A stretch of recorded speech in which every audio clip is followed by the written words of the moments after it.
Everyone, along with coding placement ప్రిపరేషన్కు ఇంకా ఏం ప్రిపేర్ అవ్వాలని చెప్పి డిస్కస్ చేద్దాము. ఆల్రెడీ లాస్ట్ వీడియోలో కోడింగ్ ఎలా చేయాలి, ఎన్ని క్వశ్చన్స్ సాల్వ్ చేయాలి, ఏ లాంగ్వేజ్ సెలెక్ట్ చేసుకోవాలి, everything was discussed. You can check out the link in description. Now coming to the second point, second most important thing is projects. ఏ టెక్నాలజీ చూస్ చేసుకోవాలి, ఎలాంటి ప్రాజెక్ట్స్ చేయాలి, ఆ ప్రాజెక్ట్స్ ఎలా చేయాలి, ఈ డౌట్స్ అన్నీ ఉంటాయి. సో టెక్నాలజీ విషయం కోసం మాట్లాడితే కంపెనీస్ స్టూడెంట్స్ నుంచి పర్టికులర్ టెక్నాలజీ అని ఎక్స్పెక్ట్ చేయరు. So based on the language you can choose any framework or any technology you want. Example, మీరు డిఎస్ఏ ఆల్రెడీ పైథాన్లో చేస్తున్నారు అనుకుందాం, you can select fast API or Django. లేదు జావాలో చేస్తున్నారు అనుకుందాం, స్ప్రింగ్ బూట్ సెలెక్ట్ చేసుకోవచ్చు. జావా స్క్రిప్ట్లో చేస్తున్నారు అనుకుందాం, నోట్ జేఎస్ సెలెక్ట్ చేసుకోవచ్చు. లేదు అంటే మీకు ఏఎంఎల్ ఇంట్రెస్ట్ అనుకుందాం, అందులోనే ప్రాజెక్ట్స్ చేయొచ్చు, అందులోనే మంచిగా ఇన్డెప్త్ నాలెడ్జ్ నేర్చుకోవచ్చు. మళ్ళీ ఇక్కడ ఏఎంఎల్ ప్రాజెక్ట్స్ అంటే మీరు మినీ ప్రాజెక్ట్స్ చేస్తుంటారు, అక్కడ మీరు అసలు చేసింది ఏమీ ఉండదు. మీ గ్రూప్ ఆఫ్ పీపుల్ ఉంటారు, ఒక్క అమ్మాయి ఆర్ ఒక్క అబ్బాయి చేస్తారు, అందులో మీరు జస్ట్ సబ్మిట్ చేసి ఉంటారు, అందులో మీరు నేర్చుకున్నది ఏమి ఉండదు. సో అలాంటి ప్రాజెక్ట్స్ ఏమొద్దు, మీకై మీరు ప్రాజెక్ట్ చేసి మీరు అందులో నుంచి ఏమైనా నేర్చుకొని ఉంటే you can keep in resume. Because ఇంటర్వ్యూలో దాని మీద ఇన్డెప్త్ వెళ్తారు. సో అప్పుడు మీరు ఆన్సర్ చేయగలగాలి అంటే మీకై మీరు ఓన్గా చేసి ఉంటేనే ఆన్సర్ చేయగలుగుతారు. సో టెక్నాలజీ క్లియర్ కదా. నెక్స్ట్ క్వశ్చన్ వచ్చేసి, ప్రాజెక్ట్స్ చేయాలని ఇంట్రెస్ట్ ఉంది, నాకు నేర్చుకోవాలని ఇంట్రెస్ట్ ఉంది, కానీ ఎలాంటి ప్రాజెక్ట్స్ చేయాలో అర్థం కావట్లే అంటారు. సో అసలు ఏం ఐడియా లేకపోతే ఎలాంటి ప్రాజెక్ట్స్ చేయాలని చెప్పి యూట్యూబ్లోకి వెళ్ళి హ్యాకథాన్ ప్రాజెక్ట్స్ ఫర్ బిగినర్స్ అని కొట్టండి, కొన్ని ఐడియాస్ వస్తాయి. అందులో ఐడియా తీసుకోండి, కానీ బిల్డింగ్ మాత్రం మొత్తం మీరే చేయండి. సో ఇంటర్నల్ థింగ్స్ అన్నీ నేర్చుకుంటారు. లేదు అంటే మీకు నిజంగా హ్యాకథాన్స్ మీద ఇంట్రెస్ట్ ఉంది, రియల్ ఎక్స్పోజర్ కావాలి అంటే హ్యాకథాన్ ప్లాట్ఫామ్స్ బోల్డ్ ఉంటాయి, అన్స్టాప్, అర్డేవ్, post, anything. You can register and start working అని ఐడియా.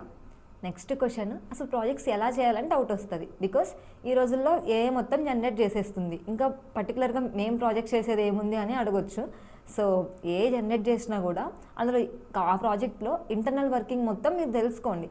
ఆ ఏ జనరేట్ చేసినప్పుడు every line of code and every file ఎందుకు రాస్తుంది, ఒకవేళ పర్టికులర్ లైన్ ఆఫ్ కోడ్ లేకపోతే ప్రాజెక్ట్లో ఎలాంటి ఫ్లో బ్రేక్ అవుతుంది, ఇలాంటి థింగ్స్ అన్నీ కూడా మీరు తెలుసుకోవాలి. సో ఇంటర్నల్ వర్కింగ్ ఫ్లో నేర్చుకుంటే మీరు ఏ కంపెనీలో జాయిన్ అయినా వర్క్ చేయొచ్చు. మీకు ఒక ఎగ్జాంపుల్ చెప్తాం. మనం ఫస్ట్ క్లాస్లో కొంచెం నేర్చుకుంటాం, సెకండ్ క్లాస్లో ఇంకొన్ని నేర్చుకుంటాం, అలా స్టెప్ బై స్టెప్ కెరీర్లో నేర్చుకుంటూ వస్తాం. కానీ ఫస్ట్ క్లాస్లో ఆరు పుట్టిన వెంటనే మొత్తం నేర్చేసుకోం కదా. సో కంపెనీస్ కూడా అంతే, ప్రొడక్ట్స్ ఆర్ ప్రాజెక్ట్స్ బిల్డ్ చేసుకొని ఉంటే అవి ఎన్హాన్స్మెంట్స్ అవుతూ ఉంటాయి, రన్ అవుతూ ఉంటాయి. సో రేపు మీరు కంపెనీస్లో వర్క్ చేసినా కూడా, మీరు వచ్చి న్యూగా జాయిన్ అయినా కూడా మీరు ఆల్రెడీ ఎగ్జిస్టింగ్ వాటి మీదే మోస్ట్లీ వర్క్ చేస్తారు.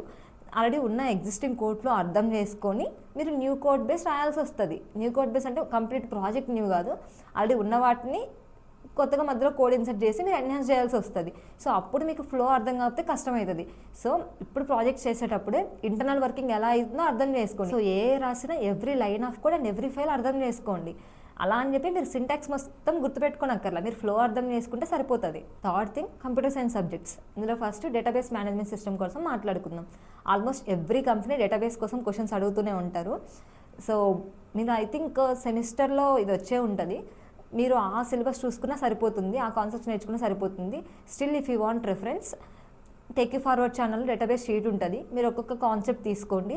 ఆ కాన్సెప్ట్ ప్రకారం మీరు ఆల్రెడీ సెమిస్టర్లో ఏవైతే చదివారో అది రివిజన్ చేసుకోండి. RLC any gigs for gigs or any article you can read. ఇప్పుడే డిజిటల్ నోట్స్ ప్రిపేర్ చేసుకోండి, సో దట్ ఫ్యూచర్లో కూడా మీకు అది మంచిగా హెల్ప్ అవుతుంది. SQL queries also part of database, right? So కంపెనీస్లో మీరు జాయిన్ అయ్యాక రియల్ లైఫ్ ప్రాబ్లమ్స్ ఫేస్ చేస్తుంటారు. మీరు రాసిన సింపుల్ క్వరీస్ ఏమి ఉండవు. ఇప్పుడు మీరు అక్కడ ప్రాక్టీస్ మంచిగా ఉంటే కంపెనీస్లో వచ్చే రియల్ లైఫ్ ప్రాబ్లమ్స్కి మీరు క్వరీస్ రాయగలుగుతారు. కాబట్టి you should practice SQL queries. దీనికోసం మీరు హ్యాకర్ ర్యాంక్ చూస్ చేసుకోవచ్చు, అందులో easy, medium, hard topic wise ఉంటాయి. So you can start practicing those for SQL queries. Next subjects are operating system and computer networks. ఈ రెండు subjects కూడా ఏ companies మరి depth ఏం అడగరు, జస్ట్ బేసిక్ థింగ్స్ అడుగుతారు. బట్ మనం వర్క్ చేసేటప్పుడు ఈ రెండు సబ్జెక్ట్స్ నాలెడ్జ్ చాలా హెల్ప్ అవుతుంది. సో ఖచ్చితంగా నేర్చుకోండి. ఆపరేటింగ్ సిస్టమ్స్ కోసం గీక్స్ ఫర్ గీక్స్లో ఆర్టికల్స్ ఉంటాయి, మీరు దాన్ని చూసి ప్రిపేర్ అయినా సరిపోతుంది. మరి అడ్వాన్స్డ్ కాన్సెప్ట్స్ నేర్చుకోనక్కర్లేదు, బేసిక్ నాలెడ్జ్ ఉన్నా సరిపోతుంది. అండ్ కంప్యూటర్ నెట్వర్క్స్కి వచ్చేసరికి ఇందులో కూడా నాలెడ్జ్ నేర్చుకోండి, basic knowledge, and interview questions చూసుకుంటే సరిపోతుంది. కంప్యూటర్ నెట్వర్క్స్ కోసం నేను డిస్క్రిప్షన్లో ఒక లింక్ యాడ్ చేస్తాను. సో ఆ లింక్ చూస్తే మీకు బేసిక్ నాలెడ్జ్ వస్తుంది. ఫర్ ఇంటర్వ్యూ క్వశ్చన్స్ ఇంటర్నెట్లో సెర్చ్ చేస్తే ఇంటర్వ్యూ క్వశ్చన్స్ వస్తే మీరు అవి ప్రిపేర్ అయితే సరిపోతుంది. సో ఈ రెండు సబ్జెక్ట్స్ కోసము మీరు జస్ట్ బేసిక్ నాలెడ్జ్ నేర్చుకొని ఇంటర్వ్యూ క్వశ్చన్స్ చూసుకుంటే సరిపోతుంది. Last important thing is communication and confidence. ఇప్పుడు పైన నేను చెప్పిన స్కిల్స్ అన్నీ కూడా ఒక్కొక్కరికి ఒక్కో దాంట్లో అప్ ఉంటారు. అంటే ఒక కంపెనీ ఏమో మీ డిఎస్ఎస్ స్కిల్స్ చూసి ఇంప్రెస్ అవుతారు, ఇంకొక కంపెనీ మీ నాలెడ్జ్ చూసి ఇంప్రెస్ అవుతారు, ఇంకొక కంపెనీ మీ ప్రాజెక్ట్ చూసి ఇంప్రెస్ అవుతారు. సో ఒక్కొక్క కంపెనీ ఒక్కొక్కలా ఉంటుంది. బట్ ఇవన్నిట్లో మీరు ఏది ప్రూవ్ చేసుకోవాలన్నా కూడా మీకు మంచిగా కమ్యూనికేషన్ స్కిల్స్ ఉండాలి అండ్ కాన్ఫిడెన్స్ కూడా ఉండాలి.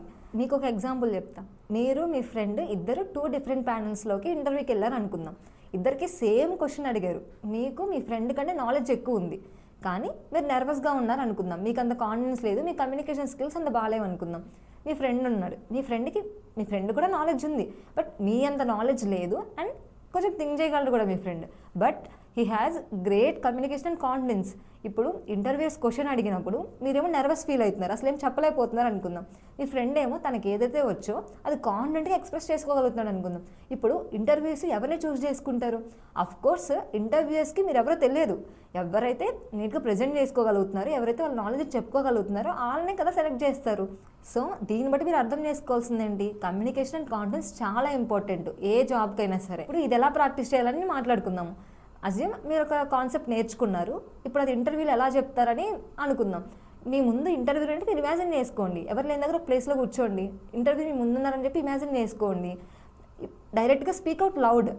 ఇంటర్వ్యూలో ఎలా అయితే ఆన్సర్ చేస్తారో అలా ఆన్సర్ చేసుకోండి. ప్రాక్టీస్ అయిపోతుంది కదా. సో ఈ విధంగా మీరు కమ్యూనికేషన్ని ప్రాక్టీస్ చేసుకోవచ్చు. So whatever I spoke till now is all my observations and experience. మీకు స్టిల్ ఇంకా ఏమైనా క్వశ్చన్స్ ఉంటే you can raise in comments. Already part 1 video చేశాను, ఇది part 2 video. So complete placement preparation ఎలా అవ్వాలని చెప్పి కంప్లీట్ అయింది. ఇంకా మీకు డౌట్స్ ఉంటే you can raise in comments. So I hope it is helpful for you guys. Thank you.